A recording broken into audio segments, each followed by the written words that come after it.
मी सर्वप्रथम माननीय सर्वोच्च न्यायालयाचे मनापासून आभार मानतो की सर्वोच्च न्यायालयाने महाराष्ट्र विधानसभेने भारतीय जनता पक्षाच्या 12 आमदारांच्या निलंबनाचा जो अत्यंत अवैध असा ठराव केला होता त्याला रद्द केलेला आहे आणि हे 12ही आमदार पुन्हा एकदा महाराष्ट्र विधानसभेमध्ये सहभागी होण्याकरता आणि आमदार म्हणून आपलं कर्तव्य बजावण्याकरता पूर्णपणे पात्र ठरवलेले आहेत। खरं तर हा निर्णय याकरता महत्त्वाचा आहे की हे 12ही आमदार राज्य सरकारने ओबीसी आरक्षणाच्या संदर्भात जो काही घोळ घातला त्याच्या विरुद्ध आवाज उचलत होते आणि अशा वेळी सभागृहात न घडलेल्या घटनेकरता आणि उपाध्यक्षांच्या चेंबरमध्ये जी काही घटना घडली त्याचे कपोकल्पित वर्जन तयार करून त्या वर्जनच्या आधारावर म्हणजे एक प्रकारे षडयंत्र रचून या 12 लोकांना निलंबित करण्यात आलं होतं। एक प्रकारे आर्टिफिशियल मेजॉरिटी तयार करण्याकरता 12 लोकांना 1 वर्षाकरता निलंबित करण्यात आलं होतं। सर्वोच्च न्यायालयाने ही संपूर्ण कृती असंवैधानिक ठरवली आहे, इल्लीगल, इररॅशनल अशा प्रकारचे अतिशय कठोर शब्द सर्वोच्च न्यायालयाने वापरले आहेत। म्हणजे एक प्रकारे महाराष्ट्र सरकारला आणि त्यांच्या असंवैधानिक कृतीला ही एक थप्पडच आहे की जी या निर्णयामुळे लागलेली आहे। महाराष्ट्रामध्ये सातत्याने संविधानाची पायमल्ली चालली आहे, अब्यूज ऑफ पॉवर हे अतिशय ब्लॅटंटली होत आहे आणि त्याचा कळस म्हणजे हा निर्णय होता। खरं म्हणजे सर्वोच्च न्यायालयाने महाराष्ट्र सरकारला एक संधी दिली होती। मागच्या हिअरिंगमध्ये अधिवेशनापूर्वी जे हिअरिंग झालं होतं त्याच्यामध्ये सर्वोच्च न्यायालयाने सांगितलं होतं की हे जे 12 आमदार आहेत या 12 आमदारांनी अध्यक्षांकडे अर्ज करावा आणि त्या संदर्भातला निर्णय हा विधानसभेने घ्यावा, तसं 12 लोकांनी अर्ज केला होता। परंतु सत्तेचा अहंकार हा डोक्यामध्ये असल्यामुळे त्याच्यावर कारवाई करण्याकरता नकार हा या सरकारने दिला। खरं तर माझ्यासहित आमचं सगळ्यांचं मत आहे की विधानसभेची कारवाई ही न्यायालयाच्या कक्षेच्या बाहेर असली पाहिजे आणि ती बाहेर आहेच। पण ज्यावेळी संविधानाची पायमल्ली होईल त्यावेळी न्यायालयाचा हस्तक्षेप हा होणारच आहे। आणि ज्यावेळेस 12 लोकांनी अप्लाय केलं त्यावेळेस मी सांगितलं होतं, BSCच्या मीटिंगमध्ये सांगितलं होतं की तुमचा निर्णय अनकॉन्स्टिट्युशनल आहे, असंवैधानिक आहे, सर्वोच्च न्यायालयात तो टिकणार नाही। त्यामुळे आता 6 महिने तसे झाले आहेत, तुम्हीच विधानसभेनेच हा निर्णय घेऊन सरकारने हा निर्णय घेऊन यांना परत घ्यावं म्हणजे आमच्या विधानसभेची अब्रू वाचेल आणि जो आपला सर्वोच्च अधिकार मिळालेला आहे हा अधिकारी अबाधित राहील, याच्या कक्षेमध्ये न्यायालयाला शिरता येणार नाही। आणि न्यायालयानेच ही संधी दिली आहे, म्हणजे न्यायालयानेच सांगितलं आहे की तुमच्या कक्षेत आम्हाला शिरायचं नाही, त्यामुळे तुमची असंवैधानिक कृती ही तुम्ही त्या ठिकाणी ठीक करा आणि या लोकांना परत घ्या. मात्र अहंकारी सरकारनं ते अमान्य केलं आणि आज एक ऐतिहासिक अशा प्रकारचा निर्णय हा सर्वोच्च न्यायालयाने दिलाय. खरं म्हणजे हा निर्णय असा आहे की ज्या निर्णयानंतर खरं तर या सरकारवर जबाबदारी फिक्स झाली पाहिजे. हे षडयंत्र रचणारे कोण होते, सभागृहामध्ये येऊन खोट्या स्टोऱ्या सांगणारे कोण होते, या ठिकाणी या आमदारांना विक्टिमाइज करणारे कोण होते, हे देखील आता समोर आलं पाहिजे. आणि ज्यांनी ज्यांनी ही कारवाई केली त्यांनी या 12 मतदारसंघातल्या नागरिकांची बिनशर्त माफी मागितली पाहिजे. अशा प्रकारचा आमचा आग्रह आहे. या निर्णयामुळे निश्चितपणे सभागृह चालवत असताना मेजॉरिटीच्या भरोशावर ॲब्यूज ऑफ पॉवर करता येणार नाही. अशा प्रकारचा प्रेसिडेंट आता सर्वोच्च न्यायालयाने या ठिकाणी सेट केला आहे आणि म्हणून मी सर्वोच्च न्यायालयाचे मनापासून आभार मानतो. आज देश के उच्चतम न्यायालय ने, सुप्रीम कोर्ट ने महाराष्ट्र के सस्पेंडेड 12 विधायकों के मामले में जो ऐतिहासिक फैसला दिया है, मैं सर्वोच्च न्यायालय का बहुत बहुत आभार व्यक्त करता हूं और ये मानता हूं कि इस निर्णय के कारण सुप्रीम कोर्ट ने महाराष्ट्र को फिर एक बार लोकतंत्र, डेमोक्रेसी बहाल की है. जिस प्रकार से महाराष्ट्र की सरकार ने आर्टिफिशियल मेजॉरिटी तैयार करने के लिए 12 एमएलएस को 1 साल के लिए सस्पेंड किया था, ये 12 एमएलएस ओबीसी के हक के लिए सभागृह में संघर्ष कर रहे थे और उपसभापति के चेंबर में जो बात हुई उसको आधार बनाकर और जो घटना घटी ही नहीं ऐसी घटना का सृजन करते हुए अपनी खोपड़ी से ऐसी कहानी तैयार करते हुए ये 12 लोगों को सस्पेंड किया गया.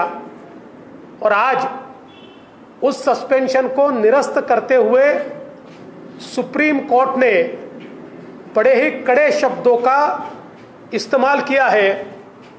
इस असंवैधानिक कृति को इल्लीगल, इरैशनल और असंवैधानिक करार आज सुप्रीम कोर्ट ने दिया है. एक प्रकारे महाराष्ट्र सरकार की, एमवीए सरकार की असंवैधानिक कृति पर एक करारा थप्पड़ सुप्रीम कोर्ट के आज के इस फैसले ने जड़ा है. इसलिए मैं सुप्रीम कोर्ट का बहुत बहुत आभार व्यक्त करना चाहता हूं. वैसे तो हम लोग ये मानते हैं कि हमारी जो लेजिस्लेचर है, हमारी जो विधानसभा है, उसमें कोर्ट का दखल नहीं होना चाहिए और प्रायः कोर्ट भी इस प्रकार का दखल देने के लिए प्रयासरत नहीं होता, वो टालता है. किंतु अगर हम विधानसभा के अधिकारों का दुरुपयोग करके असंवैधानिक कृति करेंगे तो कोर्ट को उसमें एंट्री मिलेगी, करनी पड़ेगी, क्योंकि संविधान के रक्षक के रूप में सुप्रीम कोर्ट बैठा है.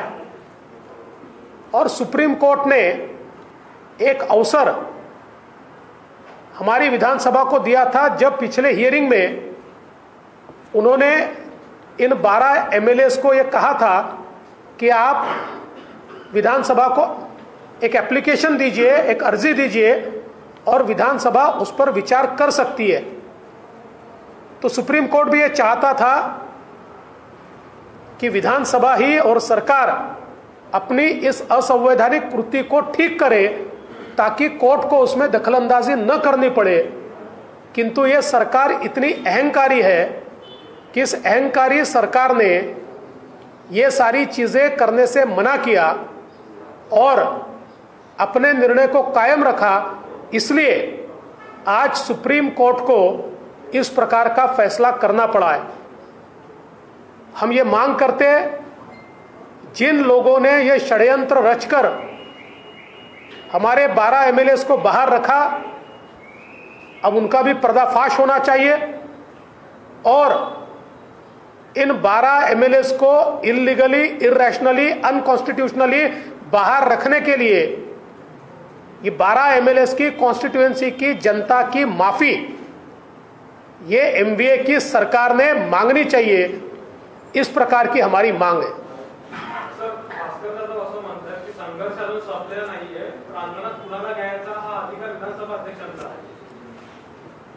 भास्कर जाधवांच्यामुळेच खरं म्हणजे हे घडलेलं आहे आणि आताही त्यांची जर ही मानसिकता असेल की मी सर्वोच्च न्यायालयाला देखील मानत नाही, तर या सरकारचं देव भलं करू।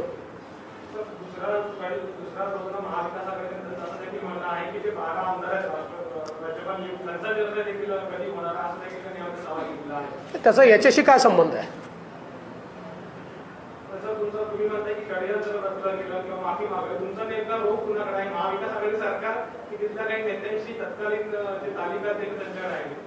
सगळ्यांनी मिळूनच रचलेलं आहे ना। नावं ठरवून जे लोक नाही आहेत अशा लोकांना देखील त्यामध्ये टाकून आणि कोण भाजपचा ऍक्टिव्ह आहे, कोण बोलतोय, कोण जास्त संघर्ष करतोय अशी नावं वेचून वेचून या ठिकाणी त्यांना सस्पेंड करण्यात आलं। आणि माझं तर स्पष्ट मत आहे, अशा प्रकारचं सस्पेन्शन मुख्यमंत्री, उपमुख्यमंत्री, संसदीय कामकाज मंत्री, वरिष्ठ मंत्री या सगळ्यांच्या मान्यतेशिवाय होऊ शकत नाही। त्यामुळे खरं तर हे सगळेच याला जबाबदार आहेत।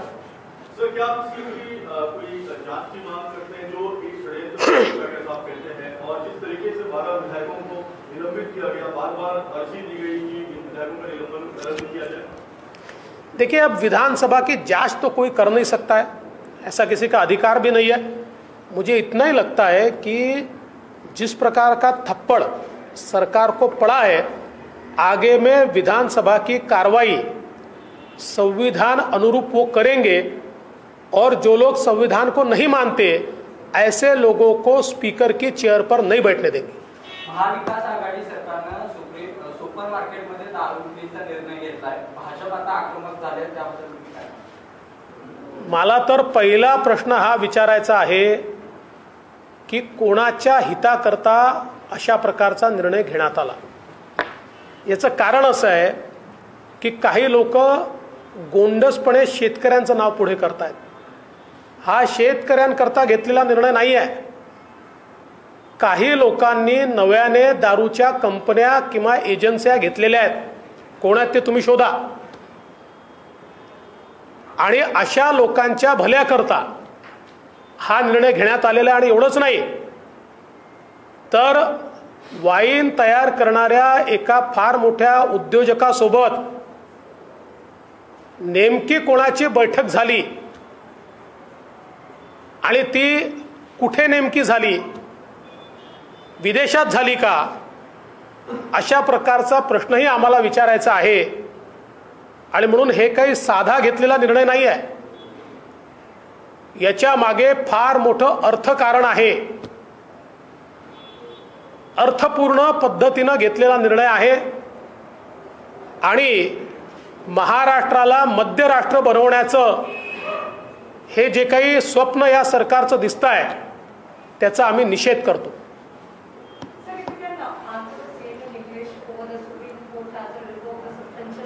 मला इंग्लिश नहीं येत, हिंदीत बोललो ना। सर, ये शराबबंदी के बारे में जो आपने कहा, ये इनका जनरेट करने की बात कर रही है महाराष्ट्र विकास आघाड़ी सरकार। को कहना है कि जो 1,000 करोड़ से ज्यादा बड़े ग्रोसरी स्टोर होंगे वहां पर इनकम जनरेट होगी। पहले तिचं उत्तर देऊन देतो। I would like to thank the Supreme Court for this historical decision to restore the 12 MLAs suspended by Maharashtra legislature. It's a tight slap to the MVA government, who has acted unconstitutionally and, as rightly pointed out by the Supreme Court, that they have acted illegally and irrationally. This government, the Maharashtra government, has been acting unconstitutionally for a long time, and they feel that they are above Constitution, and that is why they suspended these 12 MLAs for 1 year on a story created by them. These 12 MLAs were fighting for the rights of OBC community, and what was portrayed as happened in the chamber of speaker never happened, but was narrated in the house, and on the basis of that, these people, these 12 MLAs, were suspended. And today, with this Supreme Court's decision, the Supreme Court has unequivocally said that wherever the legislature will not respect the Constitution, the court will enter. I think the Supreme Court gave one chance to the legislature to correct itself. In the last hearing, it directed the 12 MLAs to represent themselves to the legislature and allowed legislature to revoke their suspension. But the government, which doesn't respect Constitution, did not act upon it, and thereby allowed the Supreme Court to step into the affairs of the legislature, and the Supreme Court today has quashed the resolution of Maharashtra Assembly. We would like to demand apology from the government of Maharashtra for its conduct and for keeping these 12 MLAs suspended for more than 6 months, which is a gross injustice against the people who have elected these 12 MLAs. This government, which is undemocratic, unconstitutional, should apologize. Maharashtra government is also mulling over the decision despite the Supreme Court decision where Nawab Malik has said that they will look after, the legislative secretary will look after the constitution, whether the state assembly or parliament are bound to follow the court orders. Supreme Court is above everybody. Supreme Court is the custodian of the Constitution, and if any decision of the Supreme Court is not complied by the legislature or by the government, it would act as breakdown of constitutional machinery. I think all these ministers and people from MVA who are speaking in such words do not respect the Constitution of India. हा निर्णय विधिमंडळाचा आहे, सरकारचा याच्यामध्ये काय असू शकत नाही असं म्हणतात. विधिमंडळाचा निर्णय असला तरी तो सरकारने घेतला होता. सरकारने त्या ठिकाणी हे रिझोल्युशन सरकारी पक्षाने आणलेलं रिझोल्युशन आहे. हे काही स्पीकरने सस्पेंड केलेलं नाही आहे. सरकारी पक्षाने रिझोल्युशन आणून आणि आपल्या पाशवी बहुमताच्या भरोशावर त्याला मान्यता दिली.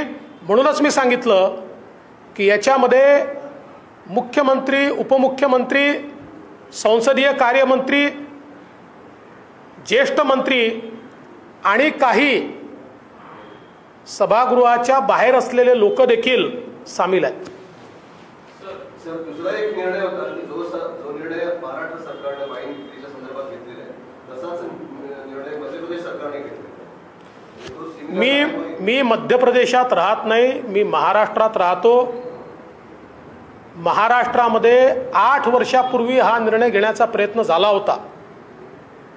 त्यावेळेसही आम्ही त्याला प्रचंड विरोध केला होता आणि त्यावेळेस माननीय अण्णा हजारेंसहित सगळ्यांनी विरोध केल्यानंतर सरकारला तो निर्णय वापस घ्यावा लागला होता. पण आता नेमकं काय डील झालाय हे देखील समजलं पाहिजे की ज्यामुळे महाराष्ट्राला मध्यराष्ट्र करण्याचा हा निर्णय घेण्यात आलाय. किसने किसने